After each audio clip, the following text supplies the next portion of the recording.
Indian army rally भरती 2025 महाराष्ट्र। नमस्कार विद्यार्थी मित्रांनो, तुमच्यासाठी अतिशय आनंदाची बातमी घेऊन आलाय। इंडियन आर्मी रॅली भरती निघालेली आहे आणि या भरतीसाठी फक्त शिक्षण 10वी पास लागते। महाराष्ट्रातील तुम्ही कोणत्याही जिल्ह्यातले असाल तर मुली फॉर्म भरू शकता आणि ऑलरेडी फॉर्म भरणे चालू आणि फॉर्म भरण्याची जी शेवटची तारीख आहे तर 10 एप्रिल 2025 हे फॉर्म भरणे शेवटची तारीख आहे।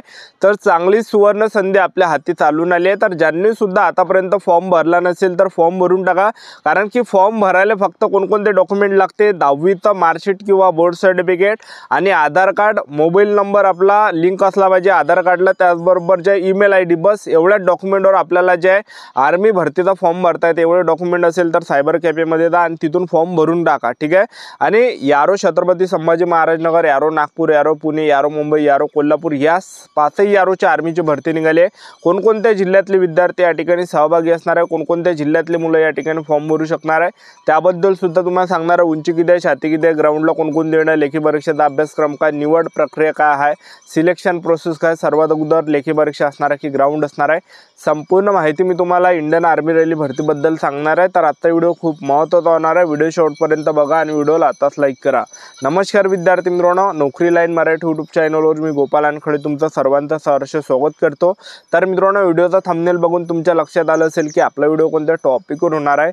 व्हिडिओ सुरू करण्याच्या आधी आपल्या यूट्यूब चॅनलला सबस्क्राइब करा, जेणेकरून प्रत्येक भरतीचे अपडेट तुमच्यापर्यंत सर्वात आधी पोहोचेल। जास्त करून आर्मी रॅली भरतीच्या रिलेटेड जास्त व्हिडिओ आपल्या चॅनलवर अपलोड करत असतो आणि 10वी 12वी पास भरतीच्या रिलेटेड जास्त व्हिडिओ आपल्या चॅनलवर अपलोड करत असतो। व्हिडिओ सुरू करण्याच्या अगोदर सर्वांना एक रिक्वेस्ट आहे, तुम्ही आपला व्हिडिओ कोणत्या जिल्ह्यातून पाहून राहिले हे नक्की व्हिडिओ खाली कमेंट बॉक्समध्ये लिहा। वयोमर्यादा विचार केला आर्मी भरतीमध्ये तर आपला जो जन्म आहे 1 ऑक्टोबर 2004 ते 1 एप्रिल 2008च्या दरम्यान असला पाहिजे, तेव्हाच आपल्याला फॉर्म भरता येते, ठीक आहे। आणि त्याचबरोबर नोकरीचं जे ठिकाण आहे हे संपूर्ण भारत आहे। आणि फीचा जर विचार केला SC ST OBC EWS NT विजो ओपन SBC SCBC कॅटेगरीचे असाल 250 रुपये यामध्ये फी आहे। आणि फॉर्म भरण्याची जी शेवटची तारीख आहे 10 एप्रिल 2025 हे फॉर्म भरणे शेवटची तारीख आहे। तुमचा जो पेपर आहे हा जून महिन्यामध्ये आपला हा पेपर असणार आहे। तर आपल्याला जे फॉर्म भरूनच चालणार नाही, तर आतापासून तयारीमध्ये सुद्धा आपल्याला लागत आहे, कारण की आपल्याजवळ इथून जर पाहिलं तर 1.5 महिना आपल्याजवळ फक्त शिल्लक राहिलेला आहे, ठीक आहे। तर जून महिन्यामध्ये आपला पेपर असणार आहे। तर तयारी आपली चालू द्या, चांगले पुस्तकं विकत घेऊन घ्या आणि अभ्यास सुद्धा चालू द्या आणि ग्राउंडची सुद्धा तयारी या ठिकाणी तुम्ही चालू द्या। आता कोणकोणत्या यारोमध्ये कोणकोणत्या जिल्ह्यातले मुलं फॉर्म भरू शकतात तर ते तुम्हाला सांगून देतो। तर पहा, यारो पुणेमध्ये जे सहभागी जिल्हे अहिल्यानगर, बीड, लातूर, उस्मानाबाद, पुणे, सोलापूर ह्या जिल्ह्यातलेच मुलं यारो पुणेला फॉर्म भरू शकता। यारो छत्रपती संभाजी महाराज नगर आहे, तर या ठिकाणी छत्रपती संभाजी महाराज नगर जिल्हा, बुलढाणा जिल्हा, हिंगोली जिल्हा, जळगाव जिल्हा, जालना जिल्हा, नांदेड जिल्हा, परभणी जिल्हा ह्या जिल्ह्यातलेच मुलं इथं फॉर्म भरू शकता। यारो कोल्हापूरला जे कोल्हापूर, सातारा, सांगली, रत्नागिरी, सिंधुदुर्ग, उत्तर गोवा, दक्षिण गोवा ह्या जिल्ह्यातलेच मुलं फॉर्म भरू शकता। यारो नागपूरला नागपूर, अमरावती, अकोला, यवतमाळ, वर्धा, वाशिम, भंडारा, गडचिरोली, चंद्रपूर, गोंदिया ह्या जिल्ह्याचेच मुलं फॉर्म भरू शकता। आणि यारो मुंबईमध्ये मुंबई झालं, मुंबई उपनगर, ठाणे, पालघर, रायगड, नाशिक, नंदुरबार, धुळे ह्या जिल्ह्याचेच मुलं या ठिकाणी फॉर्म भरू शकता, ठीक आहे। तर आतापासून जे आपापल्या तयारीमध्ये लागा, कारण की चांगली ही आर्मीची भरती निघाली आणि फॉर्म भरताना आपल्याला फॉर्म कायच्यात भरायचा ते तुम्हाला सांगून देतो। तुम्हाला फॉर्म भरायचा असेल तर GD मध्ये फॉर्म भरा, कारण की सिलेक्शन जर तुम्हाला लवकर घ्यायचं असेल तर GD मध्ये फॉर्म भरा, कारण की सर्वात जास्त ज्या जागा असते आर्मी भरतीमध्ये तर त्या GDच्या असते। GD म्हणायचं त्याला सायबर कॅफेवाल्याला मला GD मध्ये फॉर्म भरून दे, कारण की कसं आहे जागा GDच्या असते आणि सर्वात जास्त पेपरमध्ये जे पोरं पास करते तर ते GD वाले पास करते आणि GD मध्ये फॉर्म भरला त्यांना। त्याचबरोबर जे मेडिकलमध्ये सुद्धा सर्वात जास्त पोरं पास करते GDचे आणि रनिंगमध्ये सुद्धा सर्वात जास्त पास करते पोरं GDचे, म्हणजे 100 पोरं रनिंगसाठी सोडतात आणि 100 पैकी 50 70 मुलं GDचे पास केल्या जाते, कारण की जागा जास्त असते। आणि फायनल सिलेक्शन सुद्धा सर्वात जास्त GDच्या मुलांचं होते ज्यांनी GD मध्ये फॉर्म भरला त्यांनी। तर 4 असे पद आहे, GDचं पद आहे, ट्रेड्समॅनचं आहे, टेक्निकलचं आहे, क्लर्कचं आहे। तर ह्या 4 पैकी आपल्याला टाकायचं, तर एकाच ह्याच्यात टाकता येतं, तर आपण GD मध्ये तुम्ही फॉर्म भरून टाका, एक लक्षात ठेवा, ठीक आहे। तर या भरतीमध्ये आपण सिलेक्शन प्रोसेसचं जर पाहिलं आर्मी भरतीमध्ये सर्वात पहिल्या टप्प्यामध्ये तुमची लेखी परीक्षा असणार आहे ऑनलाईन पद्धतीने, दुसऱ्या टप्प्यामध्ये आपलं असणार आहे यामध्ये ग्राउंड, तिसऱ्या टप्प्यामध्ये डॉक्युमेंट व्हेरिफिकेशन, चौथ्या टप्प्यामध्ये मेडिकल, अशी संपूर्ण सिलेक्शन प्रोसेस आहे। सर्वात अगोदर आपला पेपर असणार आहे जीडी मध्ये आणि ट्रेड्समॅनचा जो अभ्यासक्रम आहे।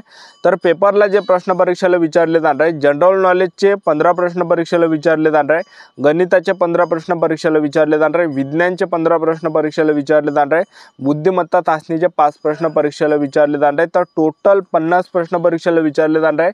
60 मिनिटाचा टाइम भेटणार आहे आणि यामध्ये जे आहे 60 मिनिटामध्ये आपल्याला जे हे प्रश्न या ठिकाणी सोडवावा लागणार आहे आणि एका प्रश्नासाठी 2 गुण आहे, म्हणजे 50 प्रश्न तर विचारले जाणार आहे, पण 100 मार्काचा हा पेपर असणार आहे, एका प्रश्नाला 2 गुण आहे। तर अशा प्रकारे आपला हा पेपर घेतला जाणार आहे आणि पेपर झाल्यानंतर जे आपलं यामध्ये दुसऱ्या टप्प्यामध्ये जे असणार आहे तर ते ग्राउंड असणार आहे। तर ग्राउंड सांगायच्या अगोदर आपल्याला जे फॉर्म भरता येते पहा, 8वी पास असाल तर ट्रेड्समॅनमध्ये फॉर्म भरता येते, 10वी पास असाल तर जीडीमध्ये फॉर्म भरता येते, क्लर्कमध्ये फॉर्म भरायचा असेल तर 10वी 12वी सायन्स पाहिजे आणि टेक्निकलमध्ये सुद्धा फॉर्म भरायचा असेल तर 10वी 12वी सायन्स पाहिजे। ठीक आहे, तर पेपर झाल्यानंतर आपला आर्मी भरतीमध्ये दुसऱ्या टप्प्यामध्ये असते आपलं ग्राउंड। तर उंची किती लागते इंडियन आर्मी भरतीमध्ये, तर पहा, तर जे जीडीचं पद आहे तर जीडीमध्ये जे उंची लागते 168 सेंटीमीटर उंची लागते पुरुष उमेदवारांना, छाती 77 सेंटीमीटर पाहिजे आणि फुगून 5 सेंटीमीटर आपली भरली पाहिजे। त्यानंतर टेक्निकलचं पद आहे तर टेक्निकलमध्ये उंची 167 सेंटीमीटर लागते, छाती 76 सेंटीमीटर, फुगून 5 सेंटीमीटर आपली भरली पाहिजे। क्लर्कचं पद आहे तर क्लर्कमध्ये जे आपली उंची लागते 162 सेंटीमीटर उंची लागते, छाती 77 सेंटीमीटर, फुगून 5 सेंटीमीटर आपली भरली पाहिजे। त्यानंतर जे ट्रेड्समॅनचं पद आहे तर ट्रेड्समॅनमध्ये उंची 168 सेंटीमीटर लागते, छाती 76 सेंटीमीटर, फुगून 5 सेंटीमीटर आपली भरली पाहिजे। त्याचबरोबर 8वी पासवर सुद्धा एक ट्रेड्समॅनचं पद आहे तर यामध्ये सुद्धा उंची 168 सेंटीमीटर, छाती 76 सेंटीमीटर, फुगून 5 सेंटीमीटर भरली पाहिजे। तर अशा प्रकारे उंची लागते आणि त्यानंतर आपलं यामध्ये असते ग्राउंड।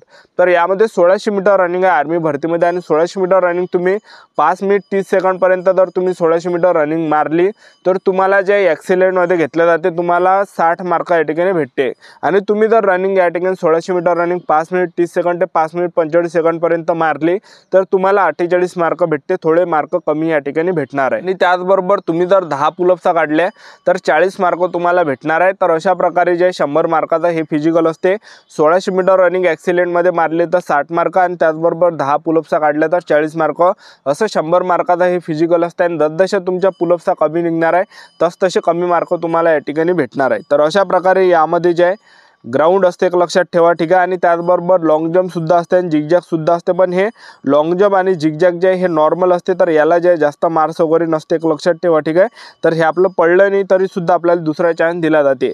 तर ही जी भरती अग्निवीर अंतर्गत येते तर पहिल्या वर्षी तो आपल्याला पगार भेटणार आहे 30,000 रुपये प्रत्येक महिन्याला भेटणार आहे, 21,000 रुपये इन हँड भेटणार आहे आणि आपले कार्पस फंडमध्ये 9,000 जमा केले जाणार आहे। दुसऱ्या वर्षी पगार 33,000 रुपये प्रत्येक महिन्याला भेटणार आहे, 23,100 रुपये इन हँड भेटणार आहे, 9,900 रुपये कार्पस फंडमध्ये जमा केले जाणार आहे। तिसऱ्या वर्षी पगार 36,500 रुपये भेटणार आहे महिन्याला आणि 25,550 इन हँड भेटणार आहे आणि 10,950 रुपये कार्पस फंडमध्ये जमा केले जाणार आहे। आणि चौथ्या वर्षी जो पगार आहे 40,000 रुपये महिन्याला भेटणार आहे, 28,000 रुपये आपले इन हँड भेटणार आहे आणि त्याचबरोबर 12,000 कार्पस फंडमध्ये या ठिकाणी जमा केले जाणार आहे। तर कार्पस फंडमध्ये 5 लाख आपले त्या ठिकाणी जमा होणार आहे 4 वर्षाचे आणि त्याच्यावर आपल्याला व्याज भेटणार आहे।